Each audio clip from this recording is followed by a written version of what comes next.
So basically, I'm here with Tiana Leigh. Oh, yeah, I love that. Right, loving the energy, loving the vibes, and yeah. So, Tiana, can you do us an Australian accent?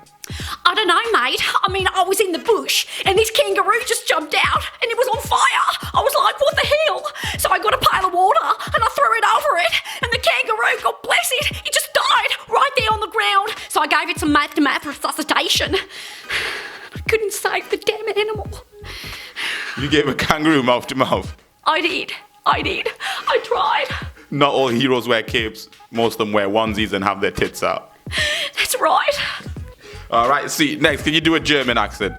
Yeah. When I was in the Second World War, I had a great time with a guy called Hitler.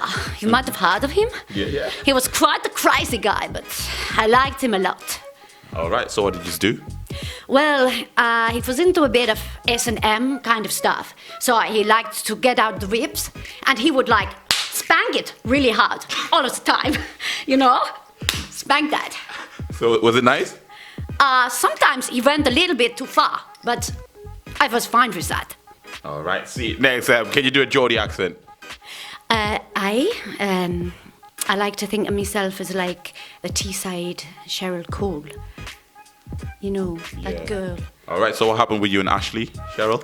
It's quite a sensitive issue, because like he just went around like bumming all these other guys all the time, and lasses. Sorry, I wasn't meant to tell you about the blokes he shagged as well, but there were men involved apparently in some of the threesomes and that. I've never forgiven him for it. All right, so what's happening with X Factor? Why you're not there anymore? Well, they're really missing out on that bit of like northern charm and dirt. I really feel that, you know, if they had me on the panel, like Simon would have to control his semions. I mean, he wouldn't be taking the little blue pills, you know, if I was sat next to him. So. All right, see, next, can you do a Spanish accent?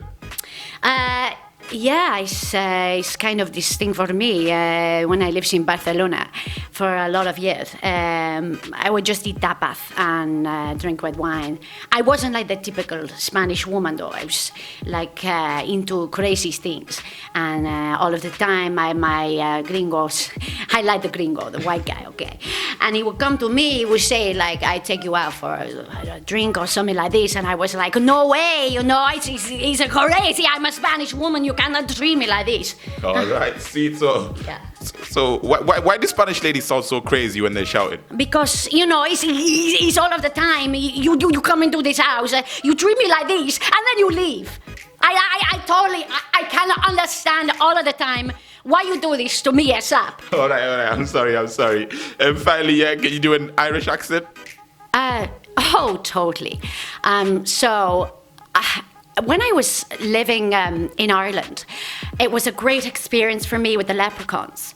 I mean, we used to go to the hills of Donegal where there was rolling hills, and the leprechauns there, they were so special. I mean, the way they skipped and hopped and sang was something you've never seen before. The nuns absolutely loved it, but they didn't really like it if you got too close to them, you know. They didn't like you with the opposite sex, because most of the time leprechauns were men. I had a great time in Ireland, but I much prefer living in London. All right. See, did you ever get with a leprechaun? I found it quite, the height difference was difficult. I'm not going to lie.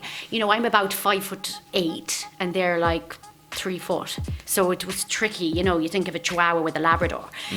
That kind of thing. All right, so does size matter? Ultimately, it can be a contentious issue, yes. Yes, all right. See, last one for you, just to ask anyone, ask this, is 5 inches enough? Oh, God. Well, for Tiana Leigh, absolutely no effing way.